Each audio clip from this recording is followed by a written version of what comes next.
The King's Friend. Action, adventure, drama. Opening scene. External. Mesopotamia, the Euphrates River. Day, 2090 BCE. An eagle soars above the river, unveiling a serene landscape of marshes and reed beds. Grain-laden barges glide down the river toward the city.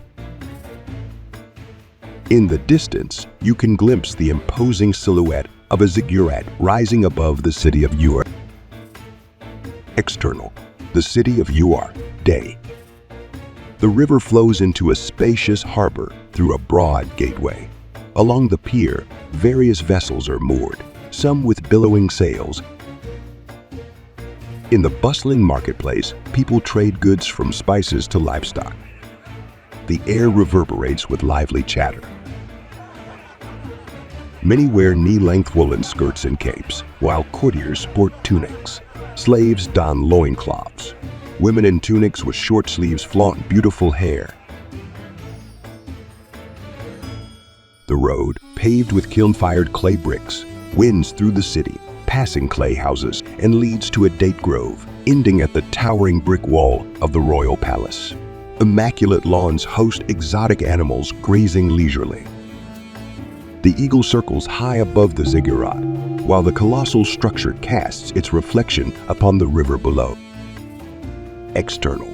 The valley of the Euphrates River. Day. Leaving the city behind, the eagle guides us to a tranquil backwater, then dives gracefully into the water in pursuit of fish. End of the opening scene. Act 1. External. Mesopotamia, Euphrates River, silent backwater. Day. Kid, 16, strong and lean, wears only a loincloth as he sits submerged in a river backwater, clinging to reed roots with his last ounce of strength. He breathes through a reed tube. From under the water, he sees the shadows of scouts. Boys in knee-length woolen skirts and capes scour the area, led by Lipit, 17, robust and commanding. He instructs the boys. For you two, return to school. If you slip through, meet him there. 2 boys rush away. Spread out and find him. He can't have gone far. The boys dispersed from the shore, leaving Lipit alone. The reeds sway gently in the wind. Unable to locate anyone, even Lipit eventually departs. Kid slowly emerges from the water, gasping for breath. He listens intently, then crawls onto the shore. Exhausted, he collapses onto the sandy ground. Rolling onto his back, he gazes up at the sky. His breathing steadies, and the boy closes his eyes. Cut to external. Land of cedars, deep forest. Day, distant past.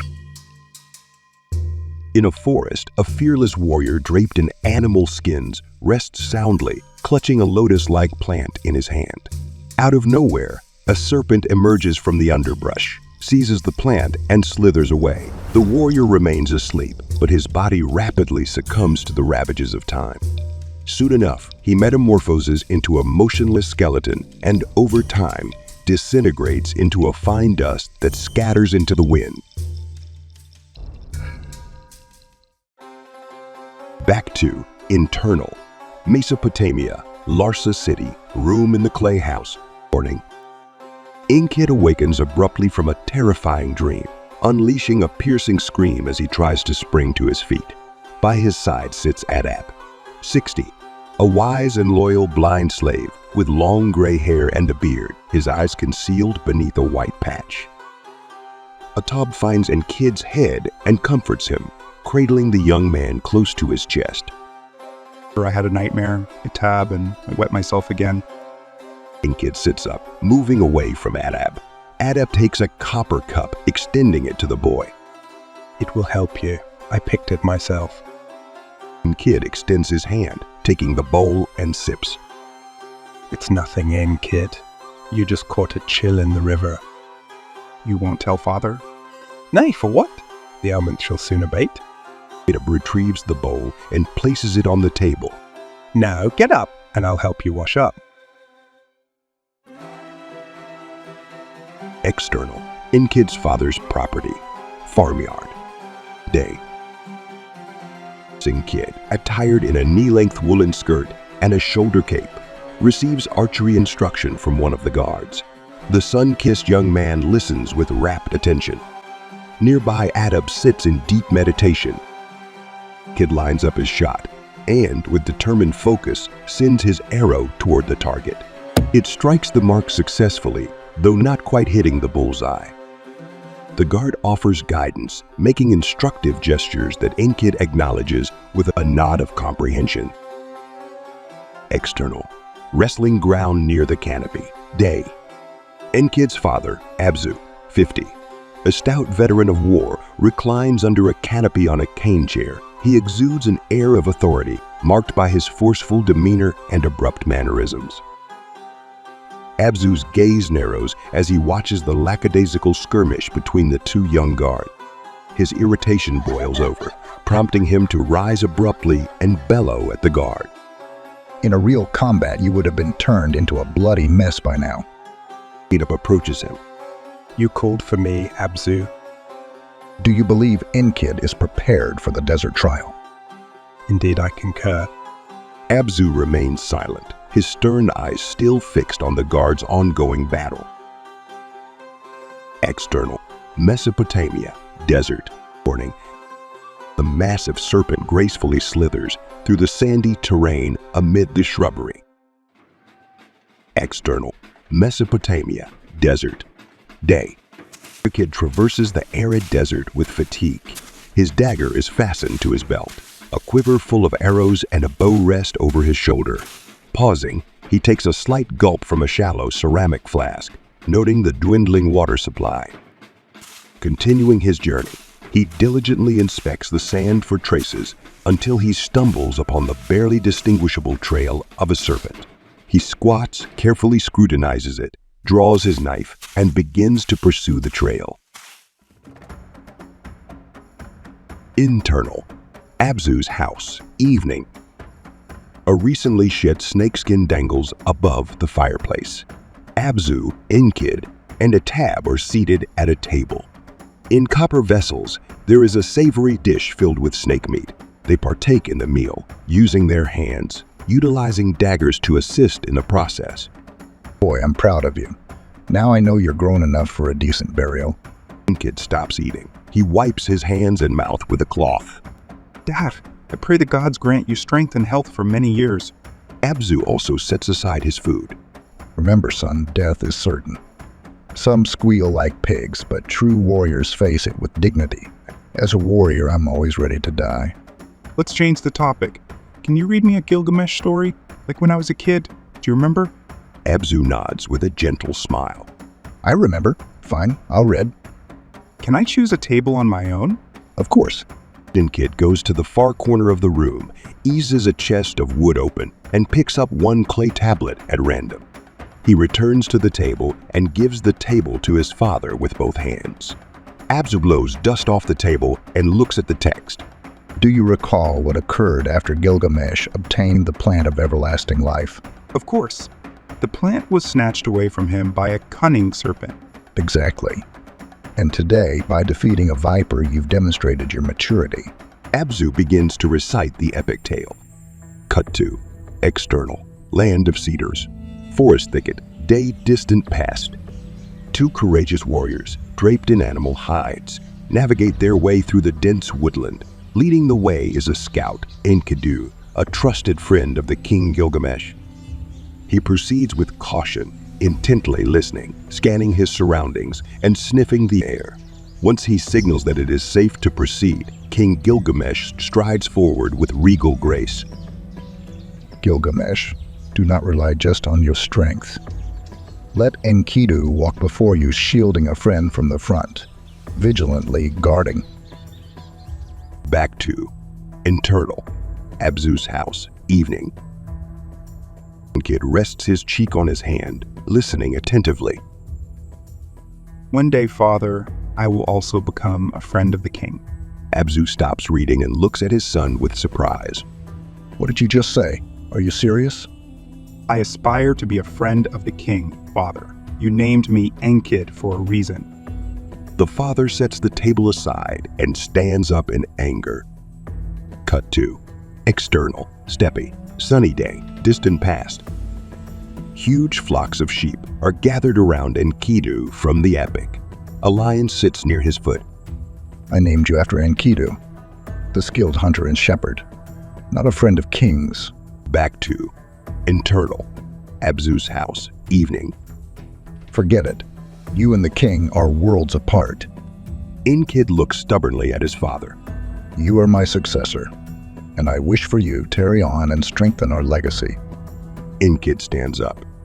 I will become the king's companion, just like the brave Enkidu from the tales you tell. Abzu starts pacing the room irritably. My son, you will indeed be a loyal friend to someone someday. But remember, Enkidu's destiny was unfortunate. But he stayed in people's memory forever. Abzu turns away from his son, frustration etched on his face. Leave me be, and let us pretend I did not hear that. Enkid, determined yet disheartened, exits the room. Abzu then turns to Atab, seeking counsel. What are your thoughts on this, Atab? Thoughtful and gently tugging at his beard, Atab responds, It's commendable for him to hold dreams and aspirations. Don't discourage him. And since his mother's passing, I've dedicated my entire life to him. What will happen to my legacy? External, Mesopotamia, school, courtyard, sunrise. A group of boys and young men are seen doing the same exercises, all with short hair and dressed in identical short-sleeved tunics. The only noticeable difference is the color of the bandages on their heads. A few older students watch the exercises wearing hats in the form of a cap. Once the exercises are over, everyone raises their hands with open palms to welcome the rising sun. On the command of an elder, everyone lowers their hands and exhales while chanting the name of the king in unison. Urnamu, Urnamu, Urnamu. The sound echoes across the square, startling a flock of pigeons perched nearby. They take flight, circling overhead as the students disperse into smaller groups around the square. Internal, school, clay buildings, a reed canopy, day. The group of students is seated on mats, each one earnestly inscribing cuneiform signs onto damp clay tablets. Moment 30. A kind-hearted scholar and inventor circulates among the students, inspecting their work. He pauses next to Enkid, nodding approvingly to encourage the young student. Impressive work, Enkid. Your aptitude is remarkable. Moment halts beside the most careless of the students, Ilabani, 14, an emotional, boastful, and eager to please boy. And you, Ilabani, what do these scribbles signify? He contemptuously examines Ilabani's work, shakes his head. Attempt once more. As a consequence of your carelessness, engage in 20 squats. But teacher, 30 squats. The students laugh. Ilabani falls silent and obediently gets up. He starts to squat. There is light fuss and jokes about him in the class. External, school, place for archery practice, day. Enkid pulls an arrow from his quiver, takes aim at the target and shoots with precision. you're the top-notch archer in this school. What's your secret? Enkid nods modestly. Now, Ilabani, your lyre skills are unmatched. You grasp the melodies of the soul while I follow the tunes of the wind.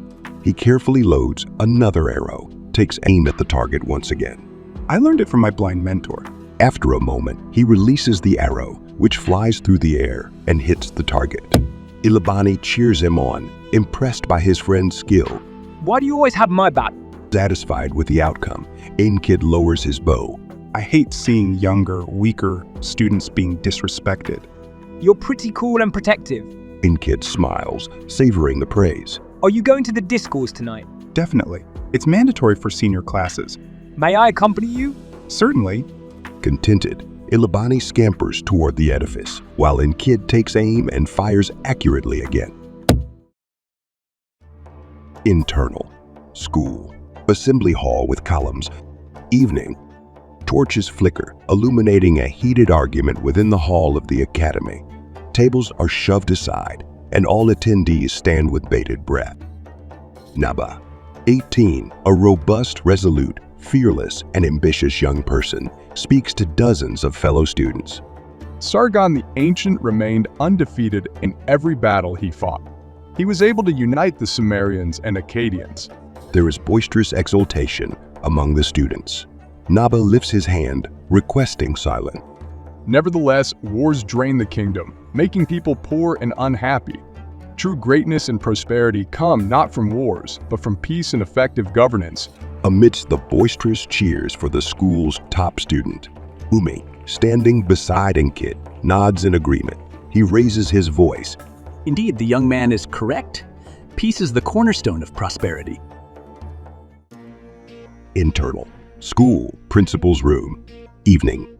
The rotund principal chastises Naba. You're too direct for a king's son. With his hands behind his back, the principal starts pacing the room. Your great father is at war with Elam. He wouldn't like your words about peace. Well, I hope you refrain from telling him. Why risk making an enemy of the future ruler? The principal stops and looks at Naba. I won't say anything, but others may whisper to the king. I truly stand by my words. Oh well, you may leave. Internal. School. Corridor. Evening.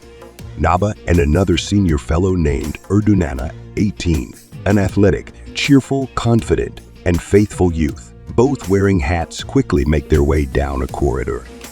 As they pass by, Naba notices that there is light coming from within the library. He stops to investigate. Internal. School. Library. Evening. Enkid peruses the clay tablets, which are intricate maps of the celestial heavens. He illuminates them with a clay lamp containing oil. He turns around, hearing the commotion, and offers a courteous bow to the new arrivals. His esteemed elder peer, Naba, advances towards Enkid's desk, accompanied closely by Erdunana. He stands before Enkid, his eyes fixed upon him. Hey, I remember you. You're the one who outsmarted my best scouts. How'd you do it? Honor was on my side. Naba moves closer to the tablets, picks one up, and carefully examines it. What's your area of study? The sky and stars. What's the point of that? Stars shed light on numerous mysteries. Hey, Erdunana, do you know anything about stars? Nope, but I've got some wisdom when it comes to wine and winning over the ladies. Let's get moving. Impatience is growing. Naba scrutinizes Enkid's expression before extending an invitation. Join us. I'll introduce you to Lipit, the guy you cleverly fooled. Enkid responds with a gesture of respect, hand over his heart. I'd be thrilled. Naba departs, and Erdunana follows suit. While Enkid hurriedly gathers the clay tablets, he pauses for a moment, smiling reflectively, before rushing out to catch up with his esteemed peers. Internal. School. Assembly hall with columns. Evening. Later, 6 eminent school leaders, with Enkid among them, take their seats in high-backed chairs encircling the table, laden with a lavish feast. Young slave maidens, clad in white tunics, serve wine and a platter of simmered meat to the assembly, positioning it before Naba. Enkid carries himself with elegance, yet he adjusts his new hat, identical to that of his peers. Lipit sits opposite him. Your hat don't fit you. It's way too big. The people at the table quiet it down as some let out a stifled chuckle. You may have outsmarted me this time, but you will regret it later. Enkid responds with a broad smile. I earned my victory through honest means, and this hat belongs to me. The hall erupts in laughter, save for Lipit, who scowls at Enkid. However, Enkid smiles and holds his gaze firmly. Don't celebrate too soon. I'll get back at you. Enkid. Lipit changes the final letter of Enkid's name into an insult. Enkid's face flushes, and he stands up in anger, but before he can retort, Naba intervenes. Oh. The room falls silent as all eyes turn towards him. Enkid sits back down, and Naba rises from his seat. Enkid emerged as the rightful winner. That belongs to him. Everyone, except Lipit, joins in the laughter. Enkid mechanically adjusts his hat, his smile still visible. External. Close to Larsa, hillside. Day, 2 years later, 2088 BC. The path winds between 2 hills. Enkid, now matured, walks along with a lifeless wolf draped over his strong shoulders. Abruptly, 2 giant warriors in laced boots appear on the road ahead. Behind him, He detects motion and pivots to spot 3 more muscular warriors, and Kid grasps the gravity of the situation. He drops the wolf carcass, retrieves a dart, and tightens his grip on a dagger's hilt. The initial pair of warriors descend toward him, keeping their weapons sheathed. Kid hears a faint whistle from behind, turns, but fails to evade the net with wide meshes. Confused and hindered by the entangling net, Kid stumbles and collapses. The 2 first warriors rush towards him. They swiftly bind his hands and feet with a rope. The eldest among them, named Kuda, 20, a strong, agile, and sharp man, leans in close and speaks into Kid's ears. Remain still. Kid attempts resistance, but only elicits bandits' laughter. One of the mountaineers approaches stealthily, his face hidden by a cloth, carrying a copper bowl filled with smoldering steppe vegetation. He brings the bowl closer to Kid's face. Kid tries to resist inhaling the smoke, but can't hold his breath for long. He succumbs to the effects of the smoke and eventually loses consciousness. External. Desert. Sunset. A sizable mule bears the restrained Kid on its back. As he awakens, he opens his eyes, beholding sandy terrain and sparse foliage. He raises his head to inspect the environment, glimpsing the mountain outline. The captors spot his motion and stop. One of them approaches with a bowl exuding strong-smelling fumes. Kid breathes in the smoke and falls unconscious once again. Internal. Mountains. Nomad camp. Tent. Morning. Kid lies on a reed-woven mat, gradually coming to his senses. Above him, there's a round felt roof with a latticed opening for smoke to dissipate. He scans his surroundings and notices a seasoned man sitting nearby, his bald head covered by a white turban. His name is Armail, 55. He is the tribal chieftain, widely recognized for his endurance, courage, intelligence, and discretion. Kuda and another formidable warrior stand in the background. Armail locks eyes with Kid, bestowing a subtle smile, and starts speaking in a foreign. An uncommon sensation, transitioning from hunter to prey, isn't it? Kid promptly stands. The warriors converge towards the tribal chieftain. Armail signals for the warriors to halt and motions for Kid to sit. Kid reclines on the mat and inquires in foreign. Who are you? You Sumerians refer to us as Subartu, but we prefer to be known as the Hurrians. What do you seek from me? To be precise, from your wealthy father, I intend to secure a substantial ransom in exchange. Kid contorts his lips in contempt. So, you are bandits. Armail and his warriors laugh at his question. Your excessive arrogance at your age is remarkable. Kid glares at him with intense animosity. Regard yourself as my guest. You may even carry your dagger. But this is contrary to my volition. You belong to me, and I will decide when to cut your hair and send it, along with a ransom demand, to your father. Kid is perplexed, unsure of his course of action. The chief's gaze narrows with malevolence. Abstain from escape. We will catch you anyway, but then we shall extract your eyes as a consequence. Kid involuntarily swallowed the lump that had risen in his throat. What tasks am I assigned within your encampment? Armail smiles widely. Routine. However, you are to transport ample boulders from the river to fashion a heart ere the full moon. Kid gazes directly into his eyes. His complexion turns pallid. What if I fail? Your task shall be then to cleanse the horse stable of manure. Armail's warriors chuckle. External. Mountains. Nomad camp. Morning. A dozen tents. Mules, horses, and oxen. There are people around, and among them are a few intimidating nomads. They all wear weapons. Kid arrives from the forest, burdened by a substantial load of firewood on his back. As he enters the nomad's camp, one of the boys mockingly mimics a donkey's braying and gestures towards Kid, eliciting laughter from the entire group. Kid's visage, moistened by perspiration, bears a subtle grin. External. Mountains. Nomad camp. Day.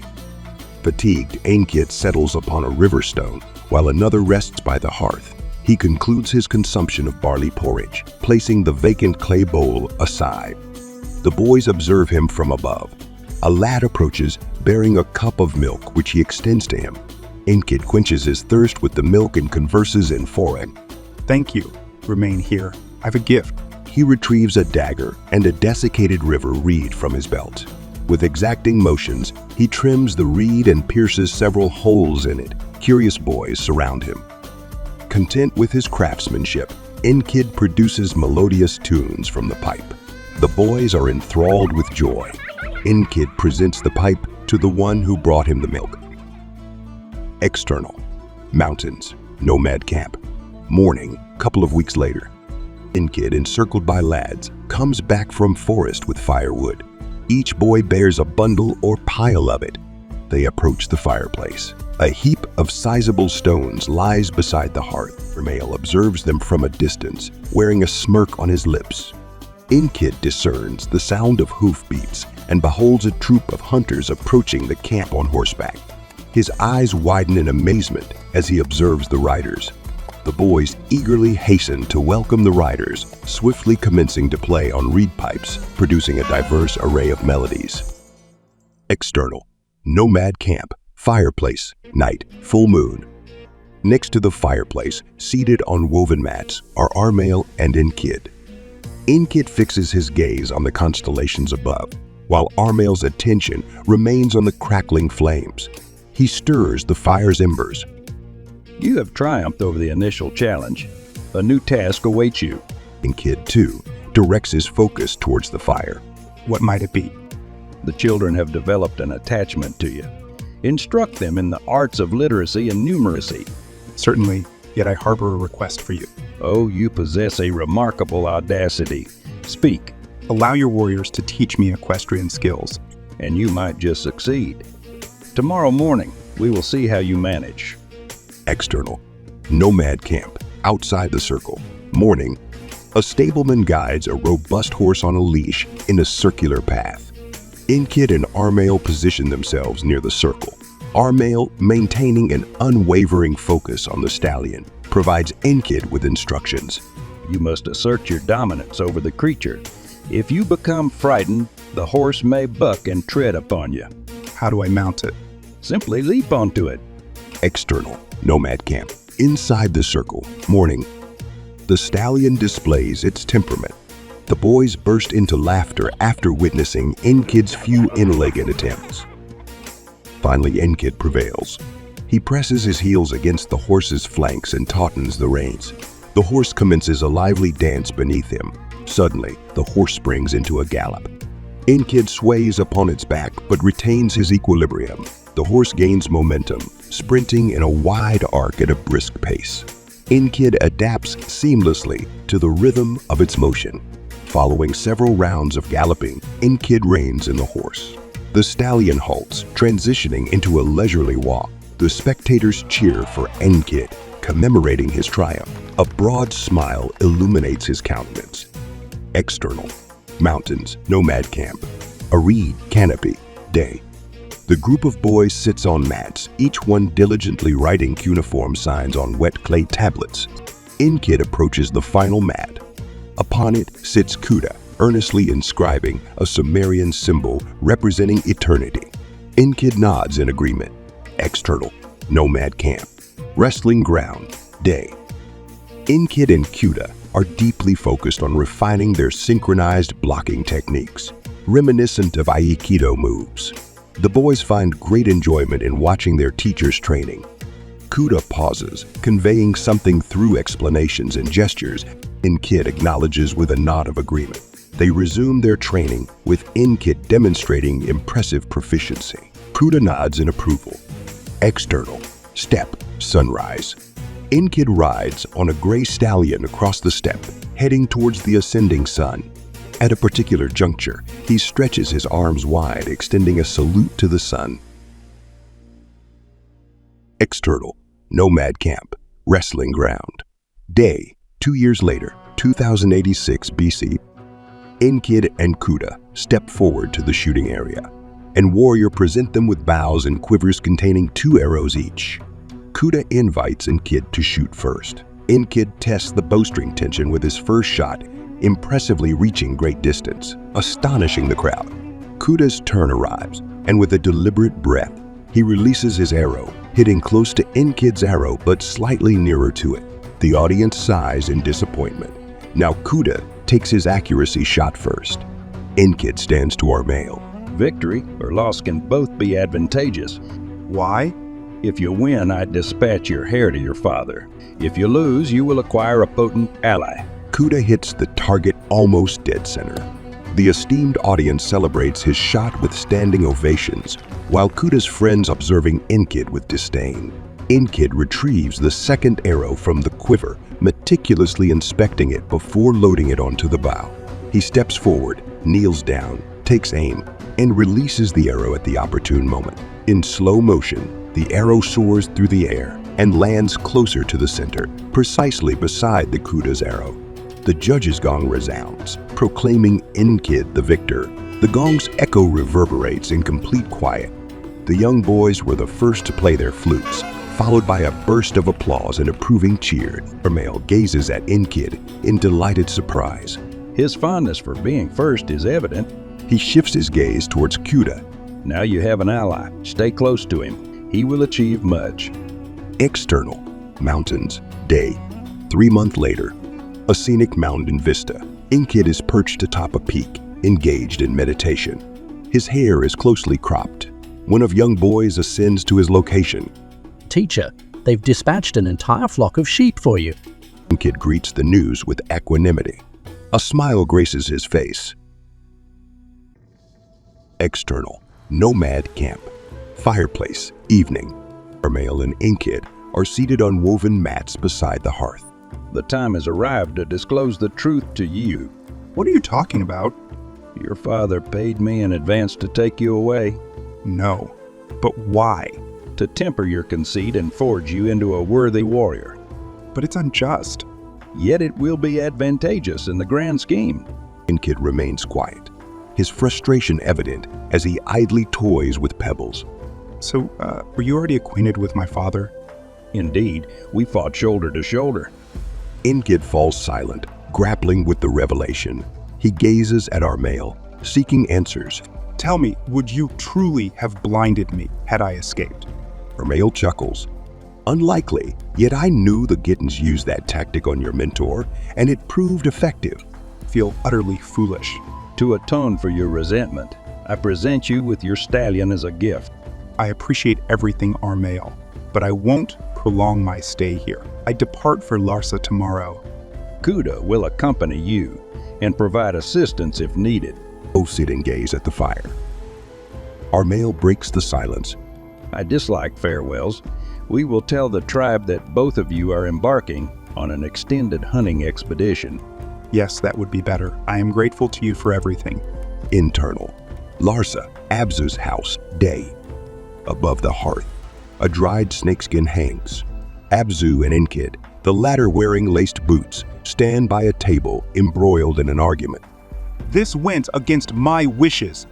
One day, you'll remember me with fond words. Enkid inclines his head respectfully. I won't question Dad's choice, but I've fallen behind my schoolmates. Don't worry, that setback isn't real. Do you still want to befriend the king? Absolutely, even more so, but I need to approach the king first. I know a smart merchant in the capital named Ermesh. You find him at the Pier's Tavern. I appreciate your guidance, Father. Abzu, feeling for his son, takes a few steps closer and gives him a warm hug. And hope the gods smile upon you. External. Mesopotamia, near the city of Uart. Day. Enkid and Kuda stand atop a hill on horseback, admiring the beautiful cityscape. I won't go any further. I will settle in the city of El Obeid, but you can always rely on me. Wish me luck, Kuda. I'll need it. Take care of yourself and trust in Demon Namtar's will. The horse swiftly shifts into a gallop. End of the Act 1.